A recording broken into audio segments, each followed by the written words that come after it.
nuts, I say hello, hello, hello, hello. You can't do what I do, that's just something you don't. I make this look easy from the way that I talk.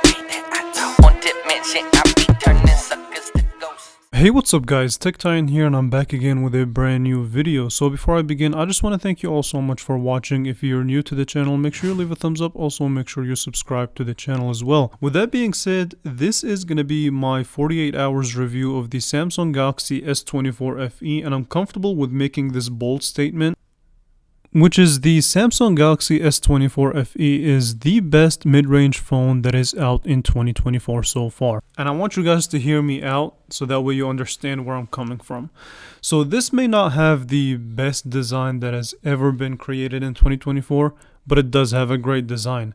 It may not have the best display that's ever been created in 2024, but it has a great display. It does not have the best camera that is ever created, but it is a good camera. It does not have the best performance, but it's a solid performing device. And as for the price itself, it does start at $650 with 8GB of RAM and 128GB of base storage. So let me go ahead and make my case to why I think this is the best mid-range phone of 2024. And I'm going to begin with the design itself. So this brings in a lot of good characteristics from Samsung's premium phones like the S24 and the S24 Plus, right? The only thing that I think it's a kind of a downside is this glossy back material. Again, I'm not really a big fan of this glossy back material because it does catch a lot of fingerprints, dust, and it's a little bit harder to clean. And the back also has a triple camera setup, which we will definitely be talking about in depth here in a little bit. But also, if you look at the sides of the phone, you'll see that these cameras do protrude quite a bit. So that's also something to point out. On the right hand side, you also have your power button and your volume up and down. So no fingerprint scanner on the power button, because again, this time around, you do have an in-display fingerprint sensor that is fairly quick and reliable. On the bottom of the phone, you do have your USB-C charging port as well as your bottom-facing speaker. And the entirety sides of the phone is very similarly designed to the Galaxy S24 and the S24 Plus. Let's move this conversation to the display of the S24 FE. So this time around we do have a 6.7-inch 2340 by 1080p with slightly smaller bezels. It does support dynamic AMOLED, and it does have also support for HDR10+, 1900 nits of peak brightness, which is really good. It's really solid. It's not the best, but it's definitely more than what a lot of people need, in my opinion. We all know Samsung is really good when it comes to displays. One of the best, in my opinion. So a very solid display, very sharp, detailed. While it's still 1080p, it's still pretty cool. I'm not really expecting like a 2K panel or anything crazy like that. I think this is plenty good enough for most people, if not all people. So in the display setting, they do have with what's called motion smoothness, so you can keep it on standard and go to adaptive, and adaptive will decide when you need that 120 hertz of refresh rate. As far as watching content, watching your videos, going through social media or anything like that, it's definitely going to be a fantastic experience because one, it is a larger screen than the previous generation, which I know some people will appreciate, others may not appreciate it, but the 6.7-inch display here is really good. I like it a lot. I think it's one of the best characteristics when it comes to this phone, or one of the things that makes this phone that much more complete. As for the performance of the S24 FE, it's also a really good performing device.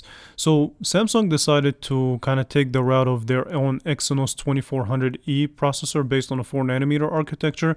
It is a 10-core processor and it does use the X Eclipse 940 for its GPU. 128GB of standard storage, 8GB of RAM. The storage is upgradable up to 512GB, but the base RAM is always going to be 8GB. And you also have a larger 4700 mAh battery, 25 watt of fast wired charging, and 15 watt of wireless charging.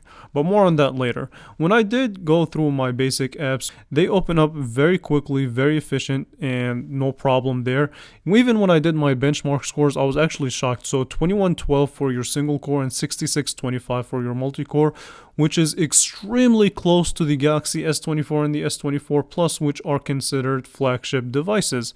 So this is definitely not a mid-range processor by any means, in my opinion. When it came to kind of gaming at the highest settings, this phone handled it like a champ. It was smooth. I did not have any hiccups at all. Now, a lot of people may be concerned with kind of thermals. It did get slightly warm, but nothing too crazy to where I'm Nothing like the Galaxy A54. That phone got hot.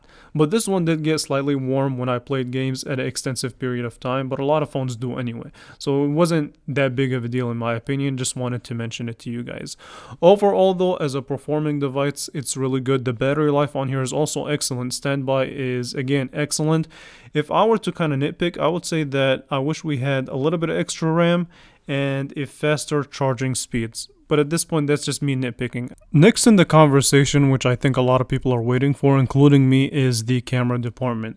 So the Galaxy S24 FE has the following camera specs. You have a 50 megapixel main sensor, an 8 megapixel telephoto sensor with up to 3 times X optical zoom, optical image stabilization, 30 times digital zoom, 12 megapixel f2.2 123 degree ultra wide, and yeah, these are some freaking high-end specs.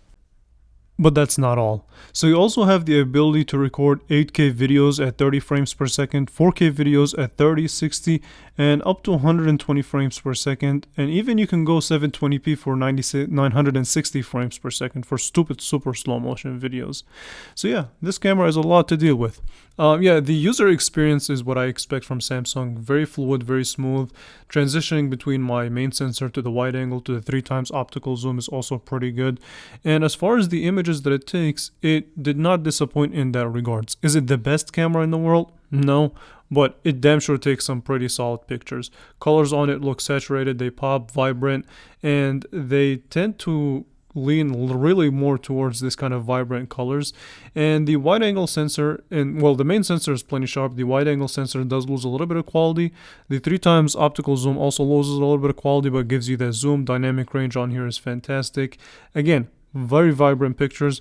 Lower light conditions are going to be a struggle, but this phone does hold its own very well. Video recording at 4K quality is also pretty solid. Colors on it look really good.